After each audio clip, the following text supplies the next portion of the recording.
એક દયાળુ રાજા પોતાના રાજ્ય માટે નવો વારસદાર પસંદ કરવા માંગતો હતો. તેણે બધા બાળકોને એક એક બીજ આપ્યું અને કહ્યું, આ બીજમાંથી સુંદર છોડ ઉગાડી મને બતાવો. રવિ નામનો એક નાનો છોકરો પણ હતો. તેણે ખૂબ જ પ્રેમથી બીજ વાવ્યું અને દરરોજ પાણી આપતો રહ્યો. ઘણા દિવસો પસાર થઈ ગયા, પણ કુંડામાંથી કંઈ પણ ઉગ્યું નહીં. રવિ દુઃખી થયો, પરંતુ તેણે હિંમત નહોતી હારી. થોડા મહિનાઓ પછી બધા બાળકો સુંદર છોડ લઈને રાજા પાસે આવ્યા. દરેકનો કુંડો રંગબેરંગી ફૂલોથી ભરેલો હતો. રવિ ખાલી કુંડો લઈને આવ્યો. બાકીના બાળકો તેની મજાક ઉડાવવા લાગ્યા, છતાં તે સચ્ચાઈથી ઊભો રહ્યો.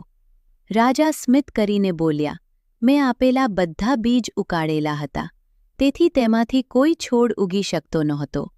પછી રાજાએ કહ્યું, ફક્ત રવિએ જ સચ્ચાઈ બતાવી છે. આથી રાજાએ રવિને પોતાનો વારસદાર બનાવ્યો. શિક્ષા સચ્ચાઈ હંમેશા જીતે છે.